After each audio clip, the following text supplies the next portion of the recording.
سلام دوستانو، راځئ نن د ټوله هپ ارتروپلاسټي د بې ځایه کېدو پیښو په اړه خبرې وکړو.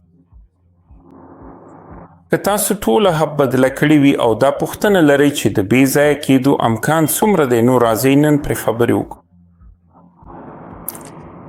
د ملي ثبت له مخې د هپ بې ځایه کېدو چانسونه په لومړي کال کې شاوخوا 2 تر 3 سلنه دي.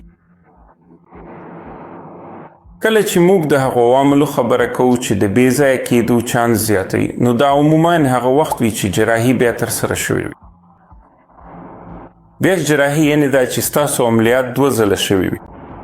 همداراز کله چې موږ مستقیم مخامخ لاره ډایریکټ انټیریر اپروچ کارو، د بې ځایه کېدو چانسونه کم وي. خو که چیرې موږ شاته لاره پوسټیریر اپروچ وکارو او کپسول سم ترمیم نشي، نو بیا هم د بې ځایه کېدو چانسونه زیاتیږي که موږ شاته لاره کارو. همداراز کله چې موږ د نورو امپلانت اړوند عواملو خبره کوو، د ډیول موبیلیټي کپ کارول د اوږدې مودې لپاره د بې ځایه کېدو چانسونه کموي. همداراز که تاسو مخکې د ملا عملیات کړي وي او ستاسو د سپاین پیلویک بندونه پوره سره یوځای شوي وي، یعنې ملا مخکې له دې چې د هپ بشپړ بدلون ټول هپ ریپلیسمنټ وشي جوړه شوي وي، نو بیا هم د بې ځایه کېدو چانسونه زیاتېږي. دې ته د هپ سپاین سندروم ویل کیږي. کله چې موږ د ناروغ اړوند عواملو خبره کوو، نو ځینې داسې ناروغ اړوند عوامل هم شته چې د عملیاتو وروسته د بې ځایه کېدو چانس زیاتولی شي. په دې کې د پرمختللي مرحلې عصبي ناروغۍ د روماتایډ ارتریتس، یا که ناروغ خورچاغ وي، یا که د اوستیوپوروس شتون ولري، یا که د تختونکي کمښت شتون ولري شامل دي. د تختونکي کمښت هغه عضله ده چې پښې ته ځواک ورکوي ترڅو پښه وباسي، چې د تختونکي په نوم پیژندل کیږي. موږ دمخه د شاته تګلارې په اړه بحث کړی دی. که موږ د شاته کیپسول یا بهرني سرفیدونکي سره جوړه نه کړو، نو دا د بې ځایه کېدو چانس هم زیاتوي. کله چې موږ د برخو د ځای پر ځای کولو خبره کوو، د برخو ځای پر ځای کول اساساً دا معنا لري چې که تاسو د هغو امپلانتونو د غلط ځای پر ځای کولو په اړه خبرې کړې وي چې ستاسو په بدن کې ښودل شوي، دا هم کولی شي د جراحي وروسته د هپ د بې ځایه کېدو کچه اغېزمنه کړي یا یې لوړه کړي. لکه د کپ یا سټیم غلط ځای پر ځای کول د بې ځایه کېدو چانسونه زیاتوي.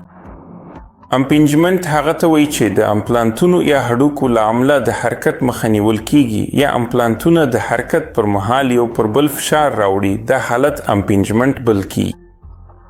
که دا حالت رامنځته شي، دا هم د بې ځایه کېدو چانسونه زیاتولی شي.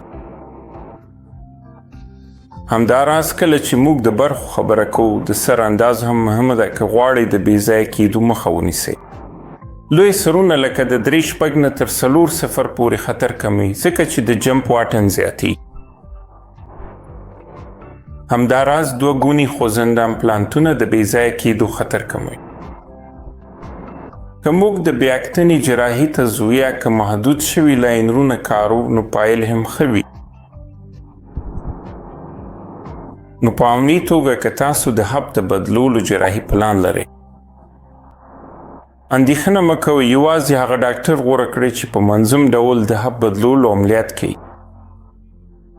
او که هغه ښه کار کوي، که هغه امپلانتونه په مناسب موقعیت کې اچوي، که سمه طریقه کارول کیږي، که د نرم نسج مناسب پوښ یا ترمیم ترسره کیږي.